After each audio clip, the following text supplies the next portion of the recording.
This taking time out of your conference will day now to be listen to recorded. me waffle for a while. As Richard said, I'll be talking today about my sort of career experiences from starting out as an apprentice through to today, where I'm sitting in maintenance out of Bamboo Depot. So we'll start with sort of how this talk came about. So for those of you that don't know, I sit on the Birmingham section committee, and every summer we have a meeting and we talk about what kind of talks we want to have over the next year, the kind of things that will be appealing and useful for you guys to sort of know and to share with you. And in our last meeting, we had a nice table where I sat with Richard and Craig Green and Dave Webb and Tony and other members of the committee, and they all sort of looked at me and said, well, I think it's your turn to do a talk, Becky. And I was fairly outnumbered, so I agreed. It's been a while since I spoke to you all or presented. And this was originally supposed to happen in November last year, but unfortunately we had an awful storm and I couldn't get to you in time. And since then we've had a bit of a global pandemic. So we've been slightly delayed, but finally, almost a year later, we've made it. So I started to think about the kind of things that I wanted to talk to you about. I was like, well, what do I talk about? What do I know? There are a lot of people that will be on this call that have a wealth of experience and knowledge across the railway industry. And I thought, what really have I got to offer? How on earth am I going to sit here and entertain you all for around 45 minutes, let alone with it now being on a virtual format? So I'm going to talk to you all about something that I know best. And unfortunately, that means we're talking about me and my career experiences over the past 11 years now. But we're going to start back in 2007. So when I left school, I wasn't a budding engineer. I didn't really want to know anything about maths and science, although I was quite good at them. It just wasn't something that I'd thought about as a career option. I actually studied art and design. And as a teenager, I was at college, I had a keen interest in photography. And there was one day and I sat down with my lecturer and she asked me what I wanted to do with my life, what I was going to do with my BTEC in art and design. I told her, I thought I was going to be a photographer. And she paused and she gave me a disconcerting look and suggested that maybe I went into graphic design instead. Now, as a young person, as a young teenager who was quite passionate about this at the time, that was quite disappointing to hear. And as a result of that, I stopped my college. I started studying art and design, and I started to think about my options, about where I should go and the things that I should do. So give it 18 months, and a friend's dad approached me, and he was a structural engineer for Amy. And he said, have you ever thought about going into an apprenticeship in engineering? And honestly, no, I hadn't. But the more he started to speak about it to me, the more I thought, actually, this could be something I'm quite good at. I'd always been quite good academically. And although I have a creative side, I did quite like still being able to sort of apply my knowledge and my skills in that way. So I applied for an apprenticeship with Amy and I was successful. And I began working for them in September 2009. So I was one of 3 new apprentices at the time that joined the company. It was a new scheme that they were trialing, and we sort of went in. We didn't really have a format to follow. We were just kind of the new experimental apprentices at the time. So the idea was that we had 6-month placements with different teams. We would do our part-time education and we would progress sort of through technician levels within the company and carry on studying part-time until we were at a level where we could get our professional qualifications. So when we first started, you can see the picture in the top left. That's the 3 apprentices, and we're stood there with who was the mayor of Birmingham at the time and who used to be the CEO of Amy. They had a new office building, so sort of 2 months into my career, they had a new office building that they set up, and they had a big media buzz around it. They wanted to promote this as the new central consultancy design hub, and as a 19-year-old, I was asked to go in a black cab to Coventry and be on the ITV news, which was interesting to say the least. Like, when you just stepped into a new career, I didn't really understand what engineering was still at the time. I was just sort of getting used to even terminology, or even, you know, where my desk was. Got thrown onto the news with the other apprentices. We got involved in these big news pieces, and we're in the newspaper. And yes, we had to meet the CEO of the company and chat to him. It was very unnerving as someone who was very new into the industry, but it was a very good experience and something I look fondly on.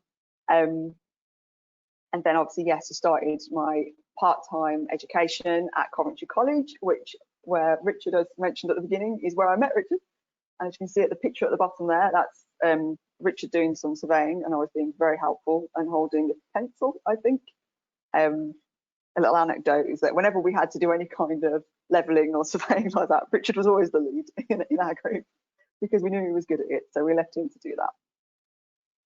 Now, as my career started to progress into the first few months, I had the opportunity to apply for a scholarship with the ICE.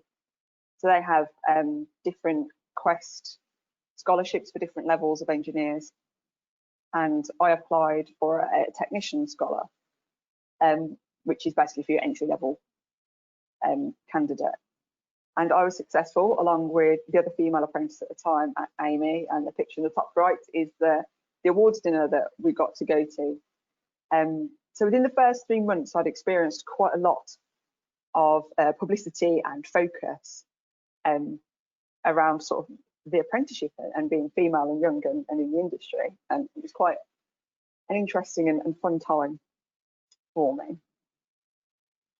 But as we moved on throughout my career at Amy, I was there for 5.5 years, and I spent time with the geotechnical team, structures, learning how to use CAD and learning how to write reports. I spent time with an environmental team, starting to understand the environmental impacts of things and how to do risk assessments and things like endangered species and triple SI sites and things like that. But I found a grounding with the geotechnical team for the majority of my career whilst I was at Amy. And it was there where I got the opportunity to apply for a couple of more awards. So through ground engineering, I applied for the Apprentice of the Year, which I was successful at.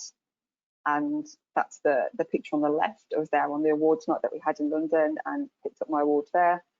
And all the winners from that award then got put forward for the Rising Star of the Year, where I had to go and present about a project of my own choosing in front of a panel and sort of discuss how I saw engineering with young people and how we could improve things and where I wanted to take my career. And I was successful at that round, and I won the Rising Star of the Year award back in 2015. So that was it was quite a privilege, really. I felt that as someone who still hadn't really got that much experience within engineering, I think by that time I'd finished a part-time BTEC in civil engineering and construction, and I'd probably started part-time HNC study in civil engineering. It was quite an honour to win an award like that and be recognised as someone that could be a potential leader of the future. But after 5.5 years, I think I'd spent enough time at Amy. I felt like my time had come to its natural end, and it was time to move on, which is when I started working for AECOM. So the majority of the time I spent at AECOM, which wasn't a long time, it was only about 6 months, was spent working on the Orbital Cord and the development that I had up there. And that's where I learned how to use MicroStation, which is very useful skill to have. But in the long term, being a CAD technician, which is what this role was based around, is not something that I wanted to do. I didn't feel like it stretched my skills enough. And so after a short amount of time, I did start to look for other roles. And it was then again through speaking to Richard that he told me that there might be opportunities at Network Rail. So I think this is back in 2015 now. I joined the trackbed investigation team, and that was my first role within Network Rail, and I was working for Leventi. And I got to utilise my geotechnical background and bring it into the railway world. Now, for me, most of my previous experience had been highways. So there was a lot of terminology and there was a lot of acronyms, as everyone knows, to pick up as soon as you come into the company. But it was this period of time and this year that I spent with trackbed that I got to sort of pick up all these things and start to understand the railway world and how it works. I learned to identify formation problems, how to spot drainage problems on our track, how to identify seasonal variation, and how to sort of put forward recommendations to deal with those when it came to renewals. During this time as well, I got to go to the Ground Engineering Infrastructure Summit and present on my career and what I've been doing since I'd won my award back in 2015. So that was a real honour as well. But after a year, and I'd spent this time doing sort of route assessments and scopes and designs for all our bigger renewals works, I had the opportunity to go and work in the RAM team. Now, when everyone heard about this was the comment that I got back most: "You're going to work for Craig Green," which I'm sure those of you who know Craig will probably find the amusing anecdote in that. But yeah, I was given the opportunity to move into asset management, and it was something that I didn't really know a lot about. So I was always keen to progress and learn a bit more about the railway and how it worked as a wider business. So I was an asset engineer from 2016 through to 2017. And then I was seconded into a senior asset engineer post for 2018. So during this time, this is the bit where I got to learn an awful lot about the wider business and how it works. This is where sort of, I guess, my main career development started. So for those of you that don't know, I mean, I'm using old terminology now because I'm aware that some of these role names and structure will change as part of our current business reorganisation. But I sat in the RAM team, in a route asset management team for track. And when you sit in those teams, you learn an awful lot about the wider business and having to deal with multiple stakeholders and their queries and demands, and then learning about how they then all interface with each other. So I was dealing with people from IP, I was dealing with other RAM disciplines, off-track and drainage specifically. We're working with works delivery, we're working with the high output teams, we're working directly with maintenance. And then this was the time when I got to learn about people management and how to develop my leadership skills. I spent a considerable amount of my first year helping to compile the CP6 Renewals Work Bank, which is really interesting because now I'm sitting at the other side of it and I'm seeing those deliverables come out. It's kind of nice to go round circle. And then as a senior asset engineer, I had more interaction with the maintenance teams and the TMEs and sort of their assurance and how they were managing their different areas. So alongside the day job activities, I guess, I also had the opportunity when I was in the RAM team to just really focus on early engagement and volunteering activities and just giving a bit back to our communities. So on the top left, you can see where we went to some local woodlands and we spent the day helping out and clearing a load of shrubbery and things that we needed help with. And the other photos are areas of sort of early engagement where we've had students come in for the day and then spent a day with the RAM team, and I've taken them through events or the kind of things that we look at when we find a broken rail, how we look at data, how we try and sort of plan our renewals and look ahead to improve performance on our railway. That was always really good fun to get involved with people that I guess I felt I had a lot in common with. A lot of the youngsters that were coming to us, like a lot of people, I guess these days, don't always know what they want to do. And I found it quite nice to be able to relate to them in a sense of like, look, I started out as an artist. I wanted to be an artist, and somehow I've ended up at Network Rail. I'm not quite sure if that's a good thing or a bad thing, but something changed along the lines, and it's always nice to have those opportunities to give back in that way. So I spent my second year with the RAM team, sort of in that senior asset engineer role, really pushing these kind of things and getting involved with them, and just trying to make that little bit of difference, sort of going out to schools and making sure that, you know, we were providing sort of a good representation of what we do have at Network Rail and what is in the industry.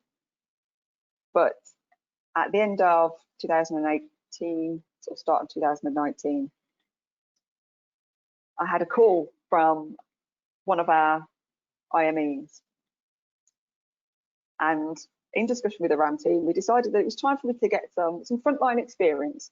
A lot of, well, all of my experience before this point was either sitting in offices in a design consultancy world or in the RAM world, where you are more sitting at your desk and you are in more corporate offices.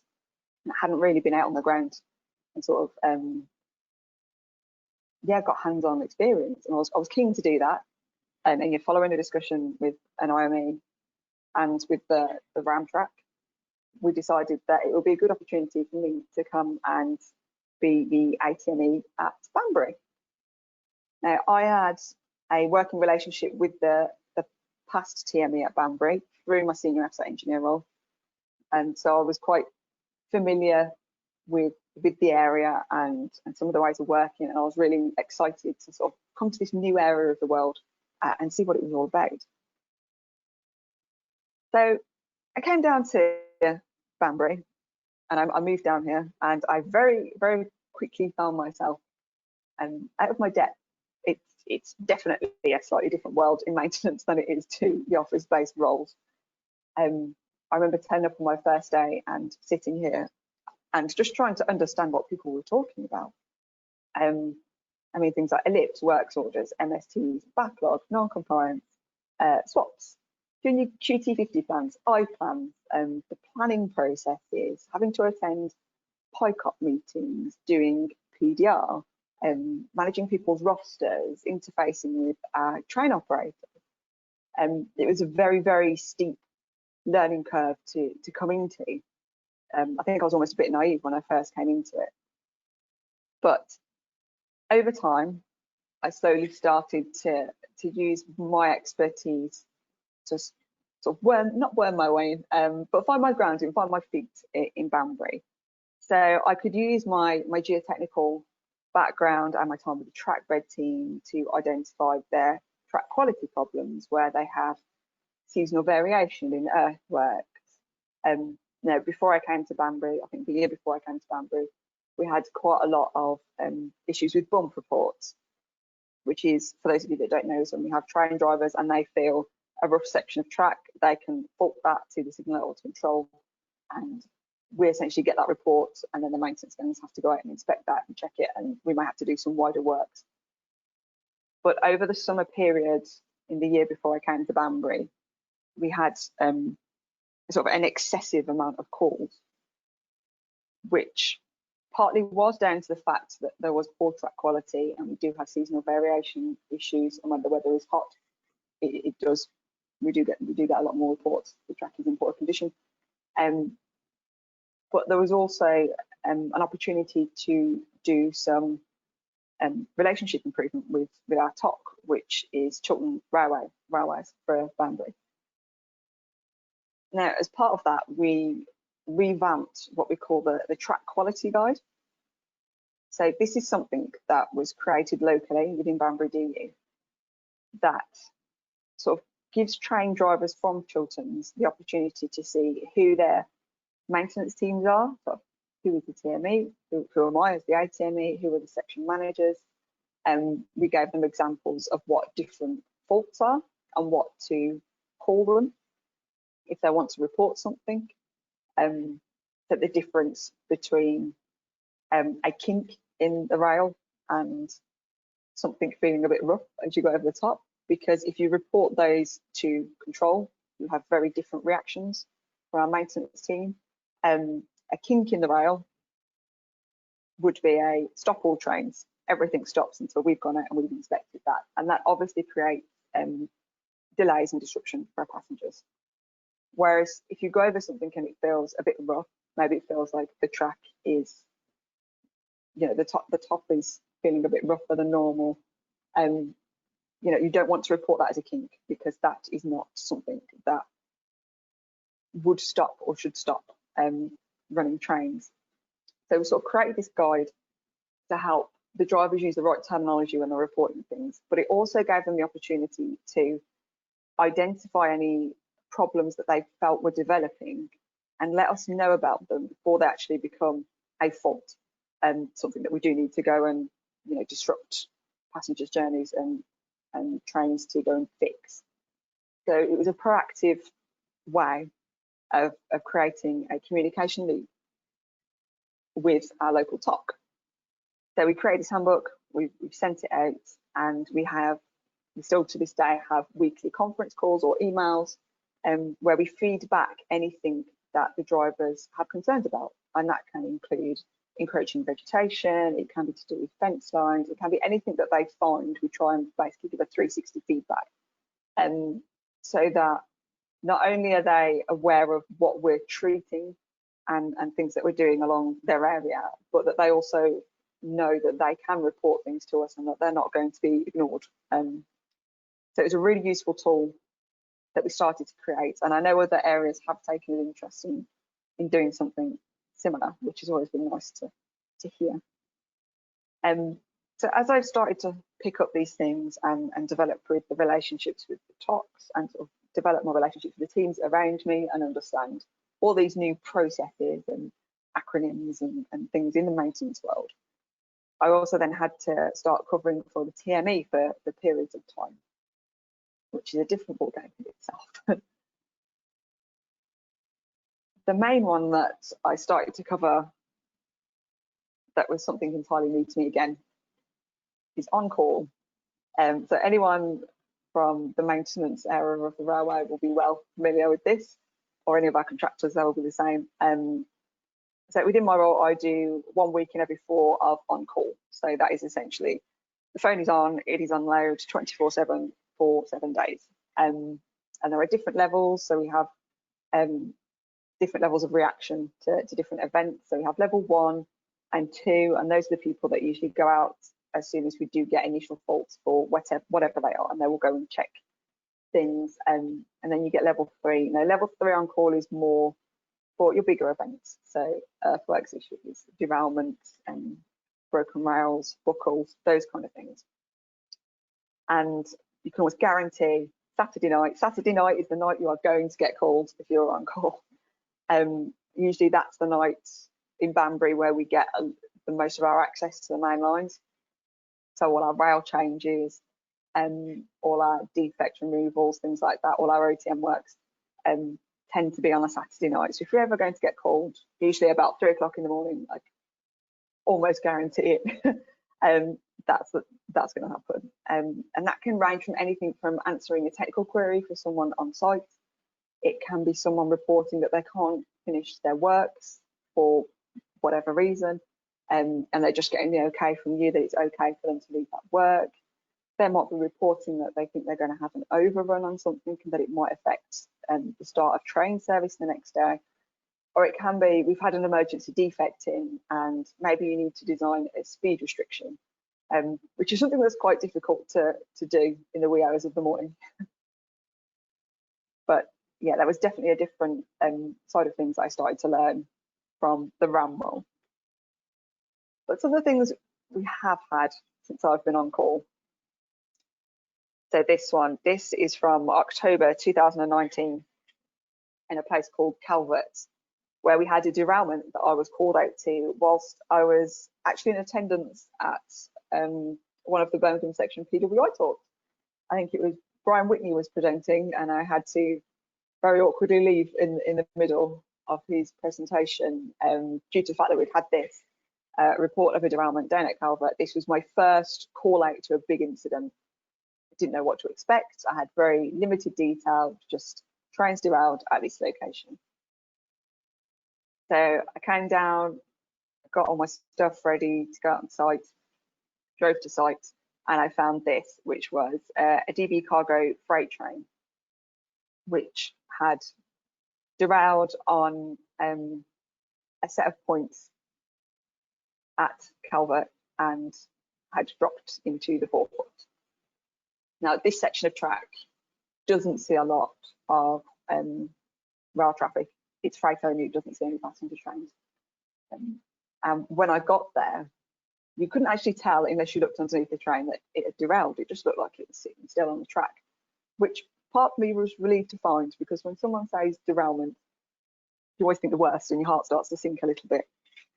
But what we found from this is that the train had split the points as it had gone over them, and it had just dropped into the forefoot. It hadn't done any dramatic damage to the track. It was all very superficial, and it was just a case of being outside until the Brough team could get there, get the train back on the tracks.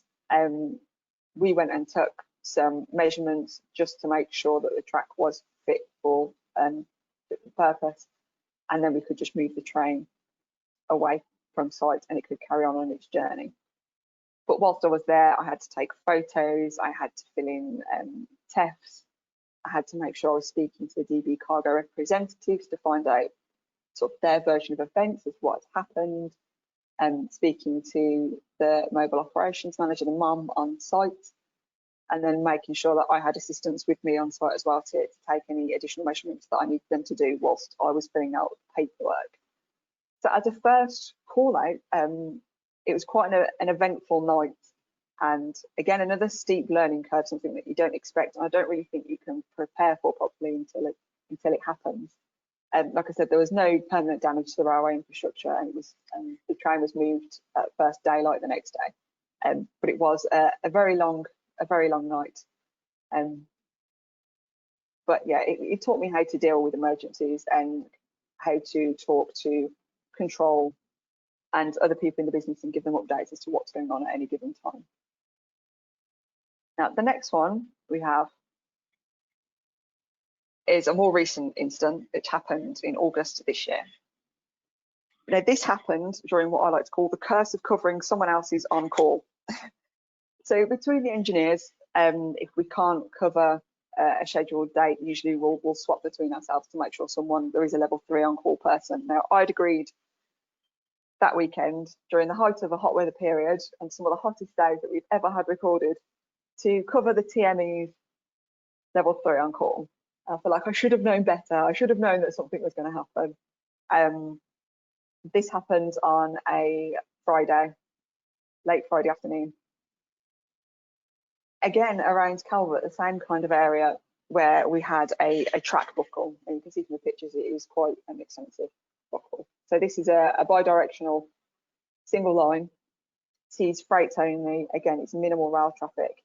The line had recently been downgraded in track category to a siding because HS2 are doing some works there. So the tracks that you can see in black at the moment is where HS2 are doing all their works. And they have put new signals and temporary stop boards sort of at that conjunction between the white track and the black track there. So it was just before it hit these stop boards where we had this buckle. We found on site that there were tight joints. The joints hadn't been rail adjusted properly. There is evidence of rail creep as you lead up towards that signal. So if you're going from right to left, as you reach those signals, the trains go up, they stop at that signal, they're on an incline. And as they're braking, fully loaded freight wagons are braking, they are almost pushing the rails back down the gradient. And that's where we're getting these tight joints, and it contributed to this buckling on our track. We had a lot of lessons learned from this situation, because although we still hold maintenance responsibility for this line, the fact that it had been declassified and made into a siding had almost taken our focus off it. Not rightly. I think it was just almost a subconscious thing when someone says, oh, it's just a siding. Your focus tends to go elsewhere. And at the moment, where we were focusing on critical works during sort of a pandemic, and making sure we've got enough staff and resource to do the things that are highly critical on our infrastructure, this is something that did slip through the net. And we've had to do sort of some remedial works and a lot of work in the background to make sure that that doesn't happen again. So the guys went out on this one and they repaired it overnight. We painted the rails white to try and keep the temperature down of them. We did some further ballast works, although the ballast was sufficient for the track classification. There's no harm in doing additional.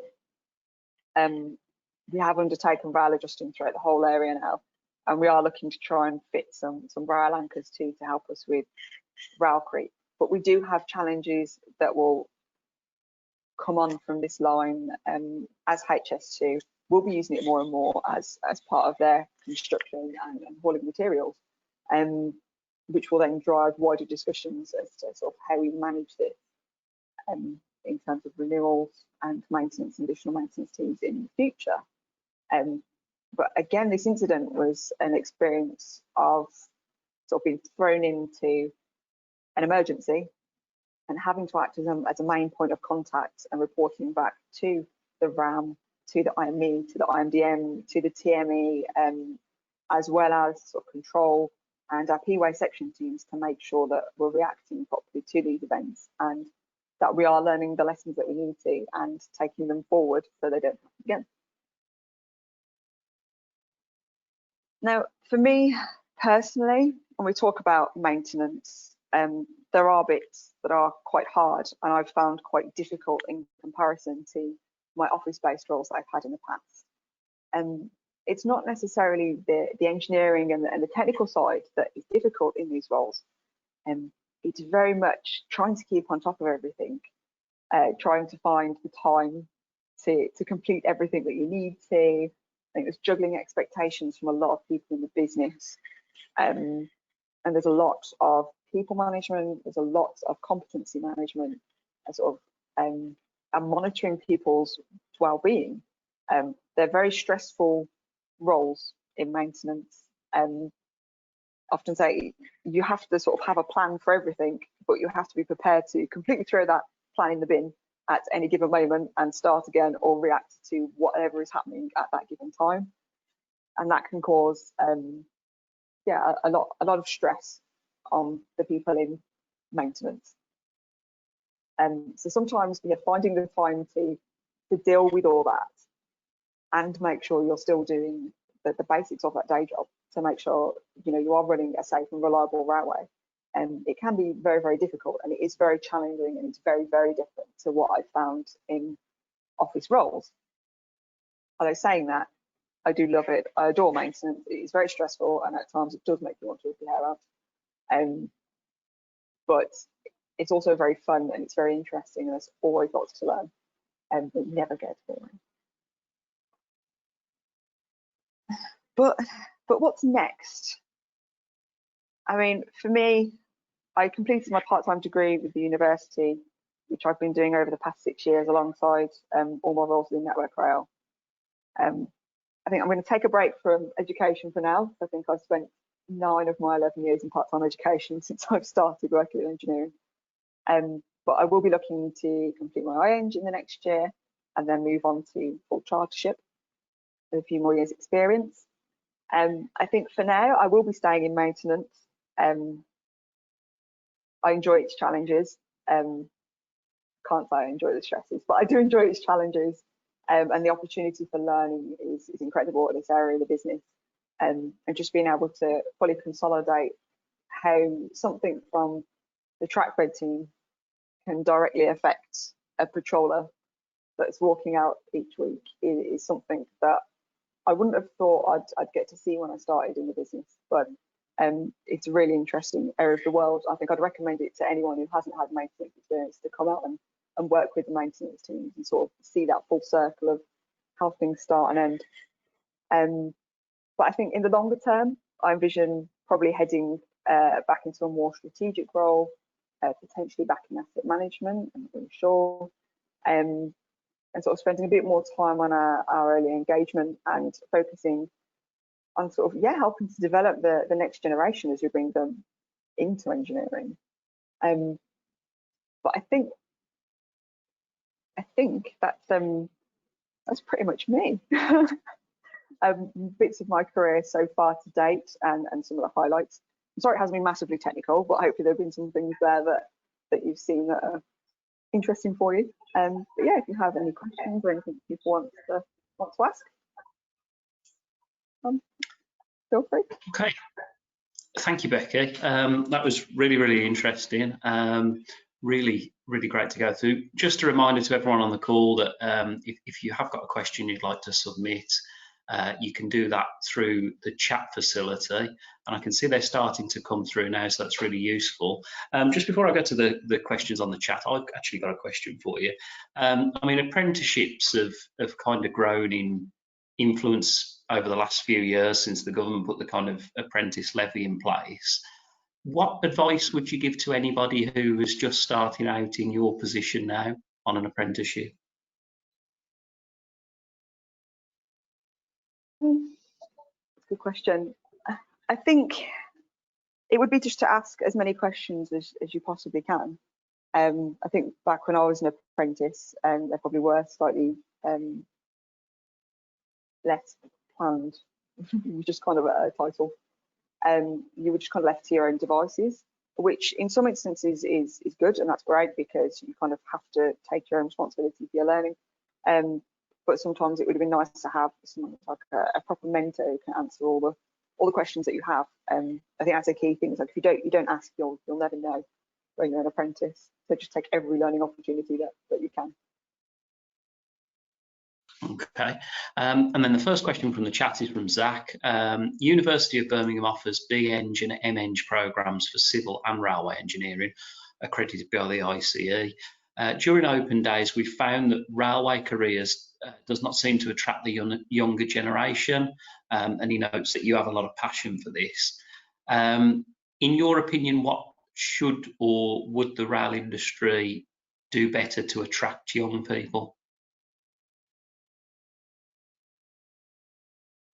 That's a good question, because that's something I identified as well when I started with early engagement, is that the railway isn't really seen as a great place to work, and I don't think we've always been great at advertising otherwise. It is still seen as a getting your hands dirty kind of job, which doesn't always, well, like as we've seen, it doesn't appeal to young people these days on the whole.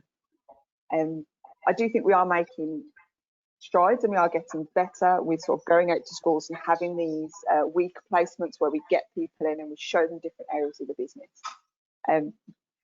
But I think in terms of attracting young people, I think that's the key thing, is that we really, really have to push and show, just as a business, how diverse your career can be. That it isn't just, going out on track and kicking some ballast about. There are opportunities to do that, but there are also much wider opportunities as well. So it'd be nice to see a bit more of that. And I guess, as always, it'd be nice to see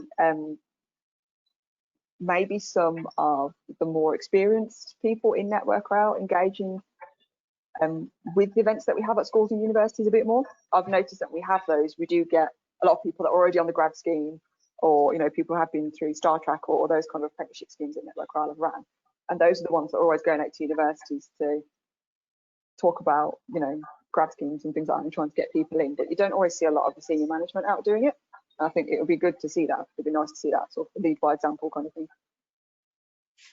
Okay, thank you. And a second question from Zach, more technical. What do you find is the most critical and repetitive track maintenance challenge in Great Britain? That's a good question. Most critical and repetitive track maintenance challenges. Yeah. In terms of critical maintenance, I mean, a lot of those, I would say, right, they're usually around your critical assets. So things where you have high risks of things going wrong. So anywhere that's high risk of a derailment, high risk of a broken rail, high risk of flooding, high risk of landslips, things like that. Obviously, those are the most critical. And again, they are, I suppose, the most repetitive track maintenance challenges. I mean, they will never not be the most critical things that we have to focus on, because it's in frontline maintenance. It is always about it's keeping everybody safe. It's keeping everybody moving and it's keeping everybody safe. So your most critical things will always be your most repetitive tasks and challenges to manage. And that's not always easy when you do get changes in the business, or maybe how much access to the track you're getting is changing.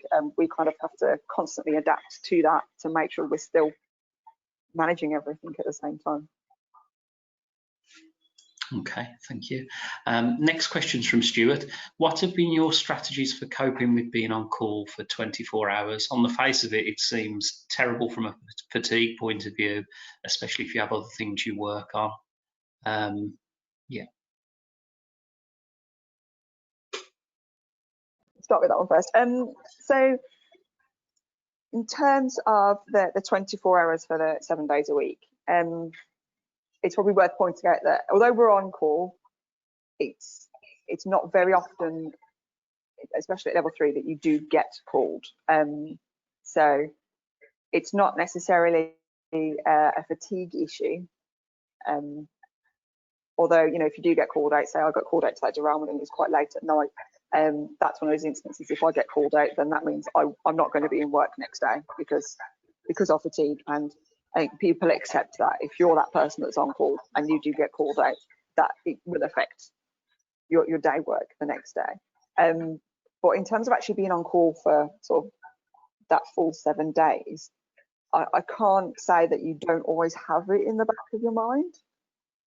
Because I know I certainly do, and I've heard of others that do, that when you're on call, there's always that just slight, not concern, but you're just very aware that you might get called at any one time.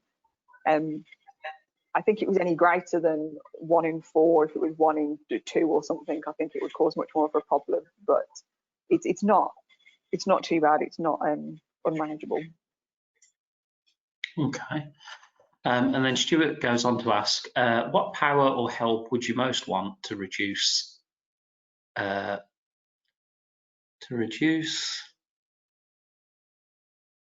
people focused on completing work efficiently and safely?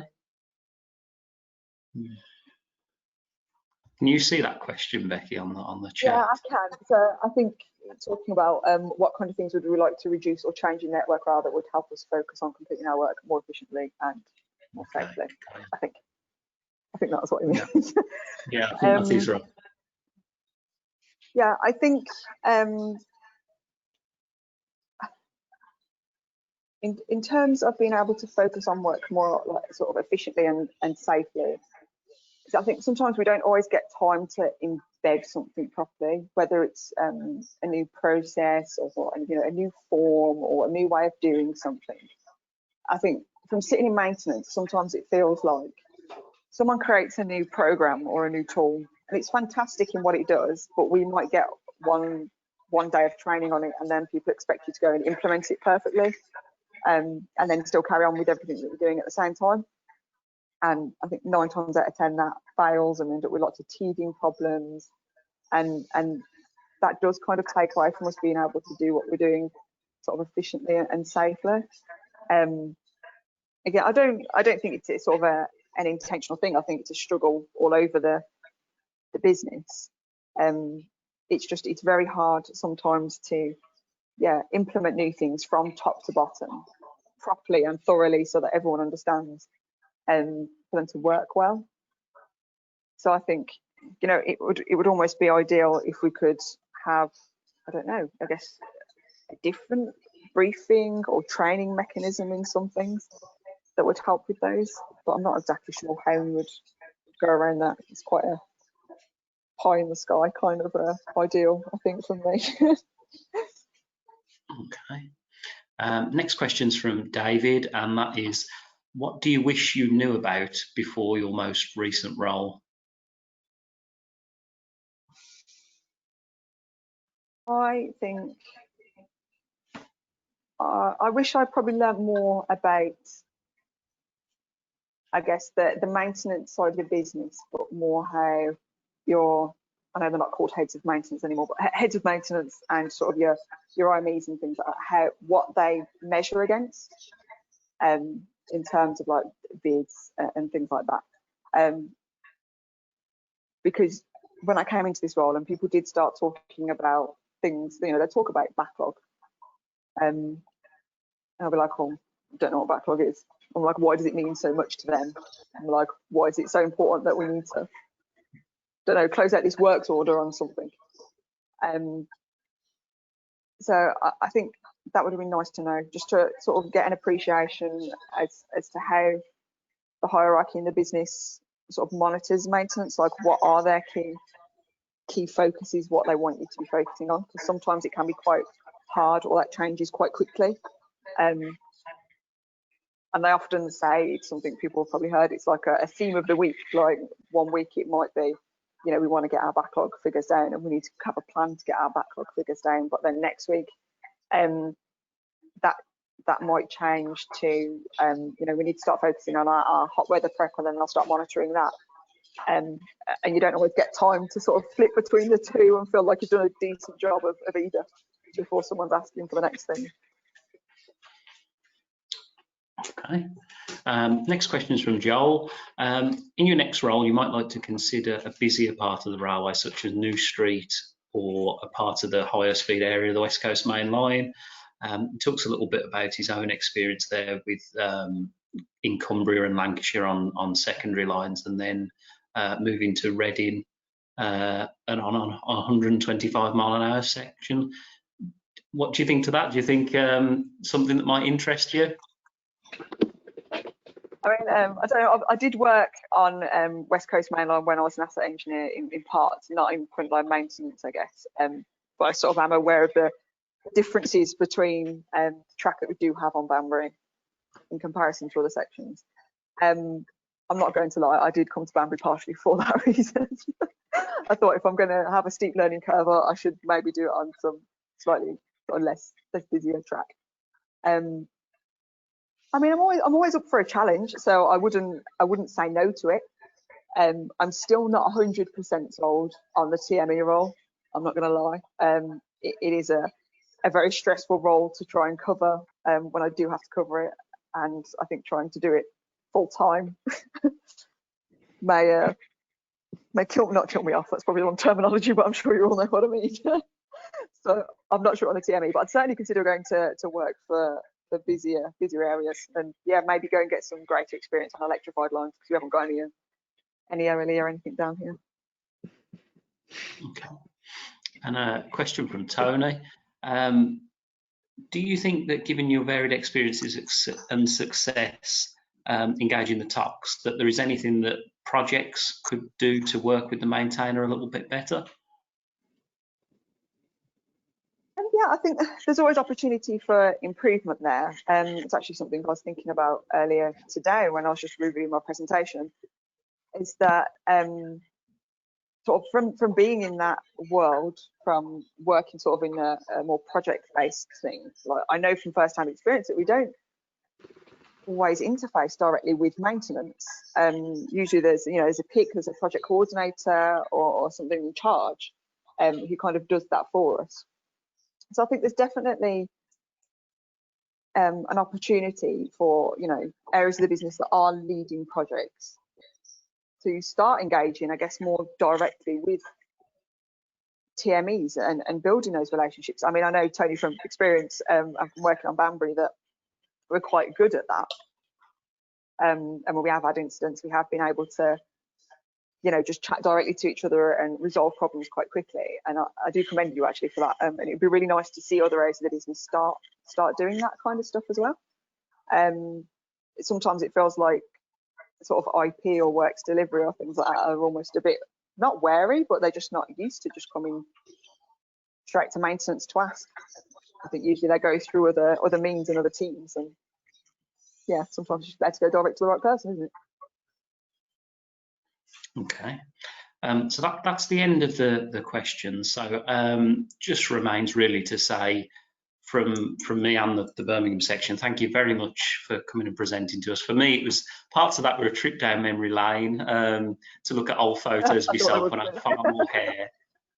And was using a theodolite, so it's all changed a bit since then, but it really was an interesting presentation, Becky, and to echo the comments that several people have made in the chat, really enjoyable, shows what a varied career you've had, and I think there's plenty in there that you know, people on an apprenticeship today could take away in terms of some useful experience that they could glean. Going on from there, the PW, I've got a big if I can get my words out, big range of talks at the moment on this platform over the coming months. So to keep an eye on their website, and of course emails from me with our next section talks as well. And I look forward to seeing you all at the next presentation. Thank you very much.